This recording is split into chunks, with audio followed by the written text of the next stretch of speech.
Chapter 7. Nagarajan. It was not until after Christmas that Dick managed to establish contact with Nagarajan. His letters went unanswered, and the telephone number Suresh had given him rang engaged the whole time. Dick spent the Christmas and New Year holiday looking up old friends.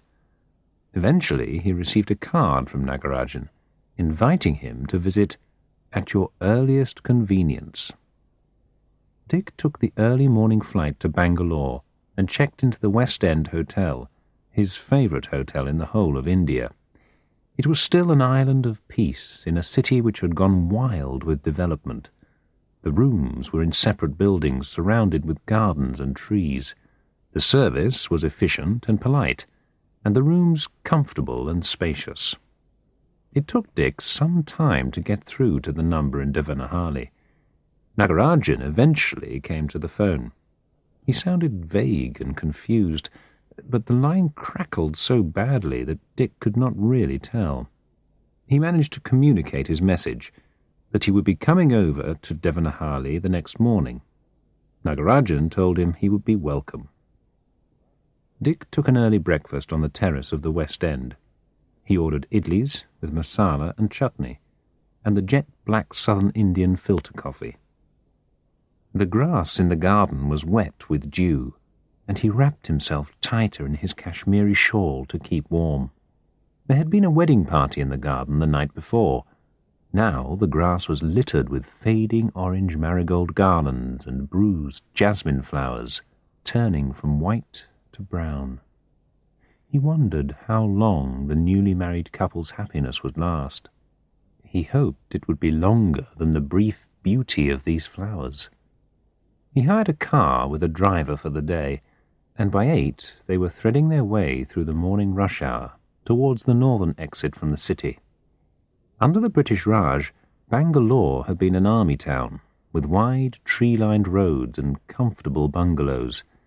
It was still an important military base, but now it was also the high-tech capital of India, with space industries, aeronautics, computer software, telecommunications, silicon chips, the works.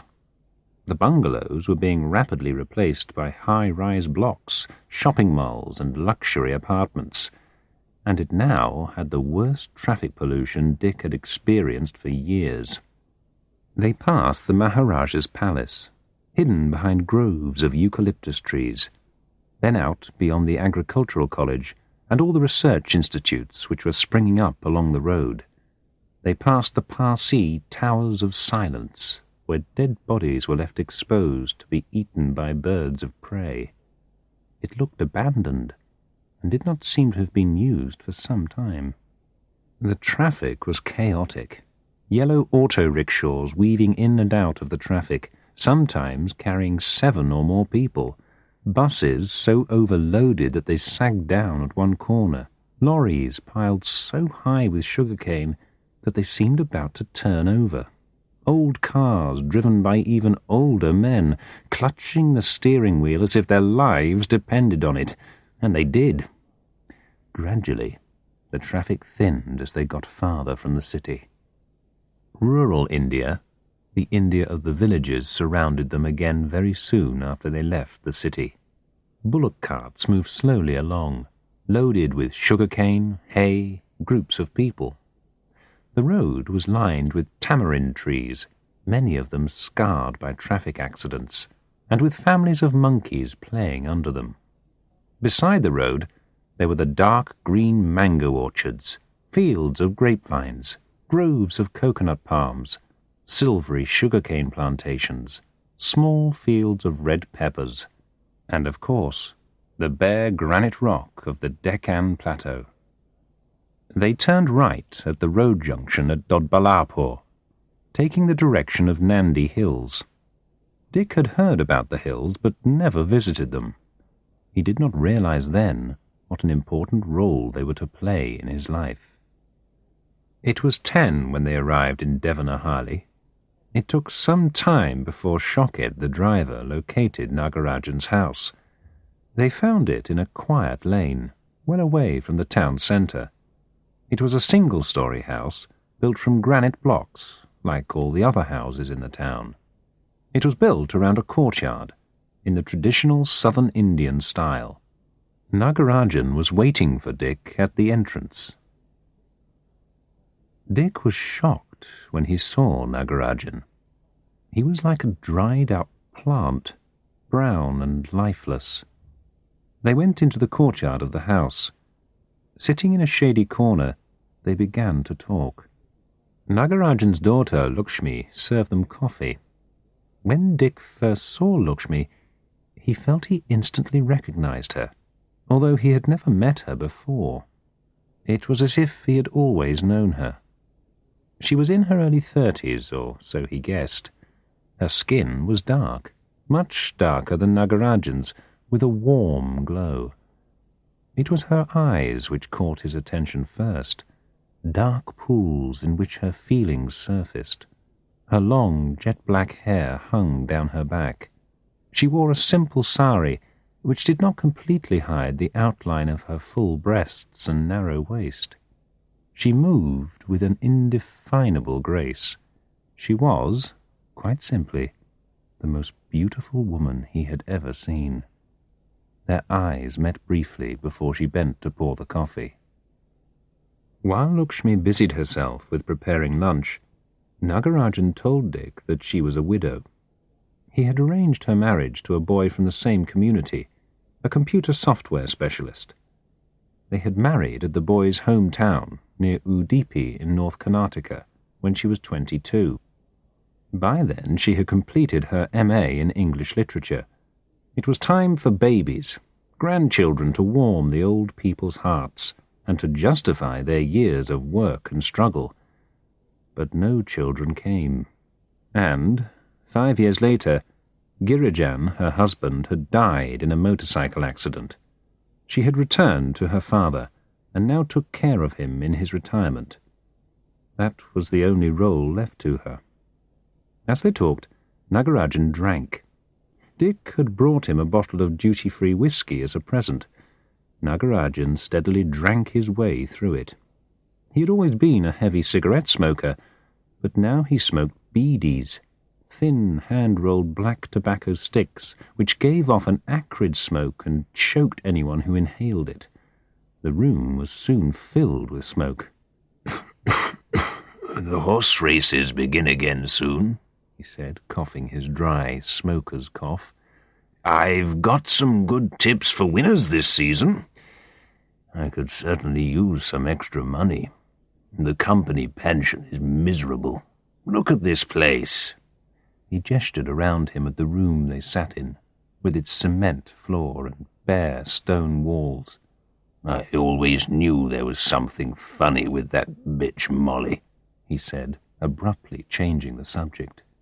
"It was her who got me sacked, you know. Her and her bastard of a husband. They didn't like the questions I was asking about the Hosur factory contract. Somehow they got to Lennox with stories about me. Unreliable, dishonest. Me, dishonest, interfering, inefficient and all that. So, one morning, not long after you'd gone, I got this letter.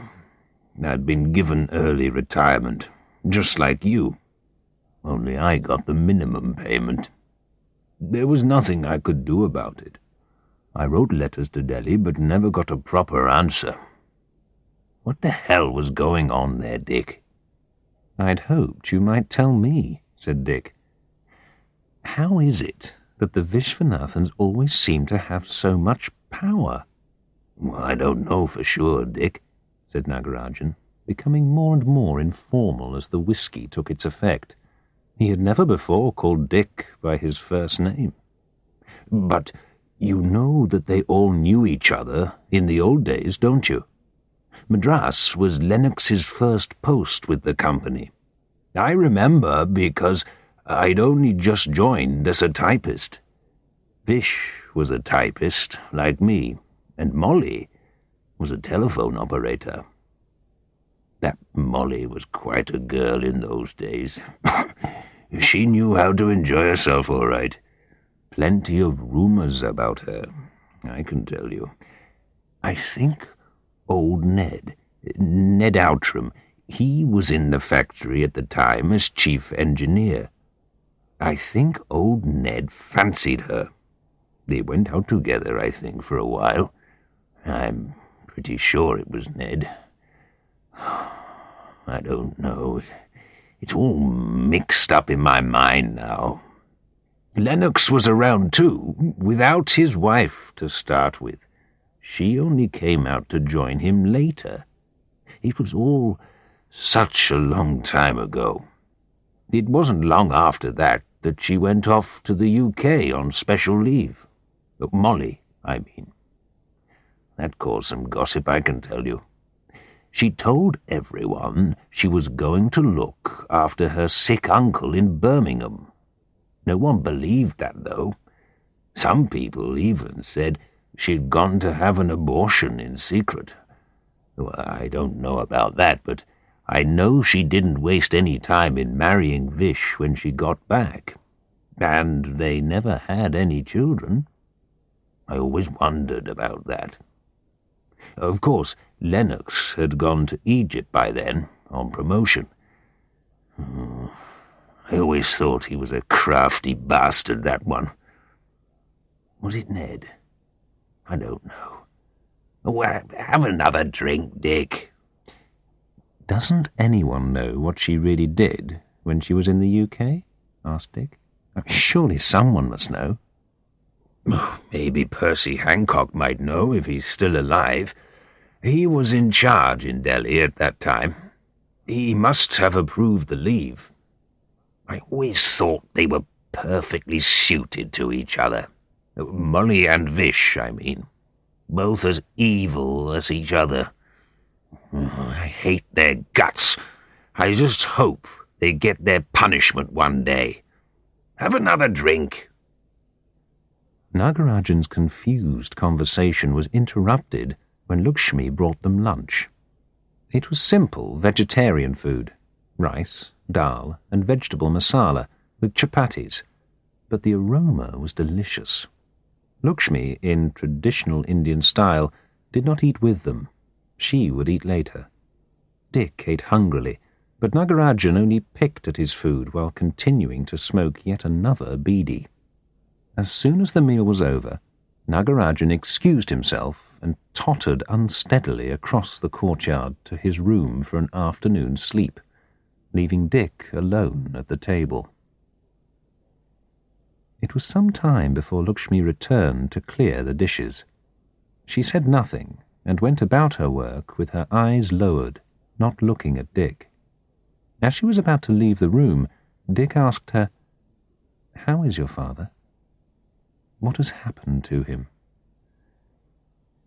"As you can see," she said, "he has lost hope in life. It has happened since he retired. My mother died the same year. He has not forgiven himself, though he was not to blame. Now he drinks quite a bit. It helps him remember the good times. He often speaks of you. He has never forgotten what you did to help when my mother was so ill, before all this happened." She spoke softly, but in a dark, warm voice that sent a tremor through Dick. He did not want her to leave the room. "How long have you been with him here?" "Just over a year now, since my husband was killed. Your father told me.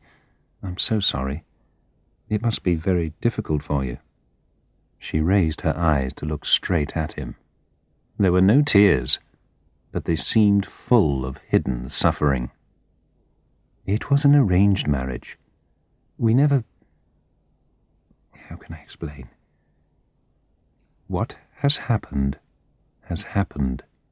It cannot be changed. Many people are less fortunate than me. But don't you get lonely here with only your father for company?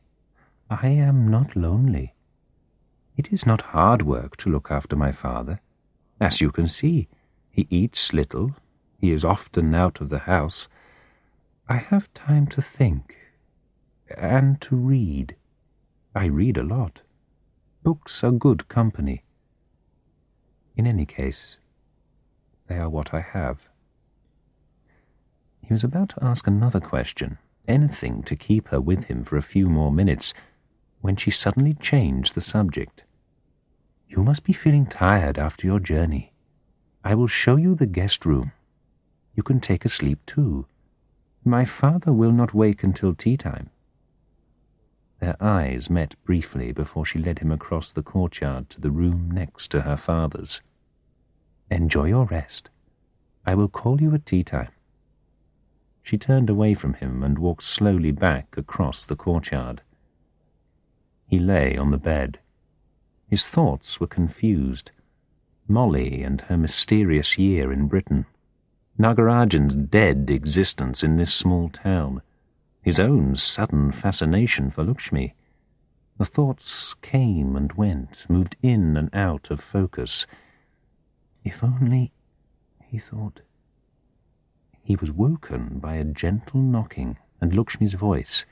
"If you are ready, I am serving tea to my father in 5 minutes." Tea was an uncomfortable experience. Nagarajan's mood seemed to be heavy without alcohol to lighten it. The whiskey bottle now stood empty on the table. He still seemed half asleep. He silently smoked one beedi after another, while slowly sipping his tea. Lakshmi said nothing, though Dick occasionally caught her eye. After drinking 2 cups, Dick rose to leave. "Why don't you stay?" asked Nagarajan roughly. "Isn't my house good enough for you?" Lakshmi opened her mouth to speak, but he silenced her with a look. "Anyway, I thought you would stay for 1 or 2 days. There's no one to talk to here except fools." He seemed unaware of the insult to his own daughter, but no doubt she did not qualify as someone fit to have a conversation with. "Anyway, go if you must, but you're always welcome to my house. I have never forgotten what you did for Mrs. Nagarajan.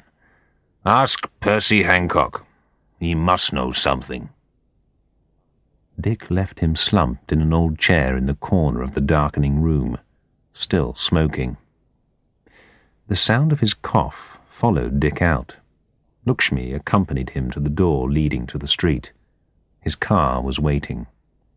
They stood for a moment before he got in. "Please excuse my father for his rudeness.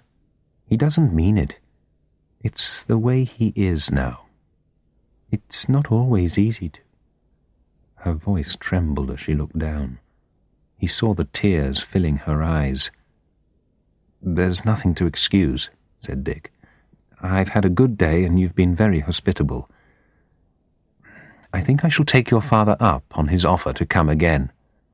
"I hope you will." Her voice was steady again, and she smiled. As the car drove off, he looked back. She was still standing in the street. She did not wave. Behind her, rising above the town, he saw the dark shape of the Nandi hills in the gathering dusk.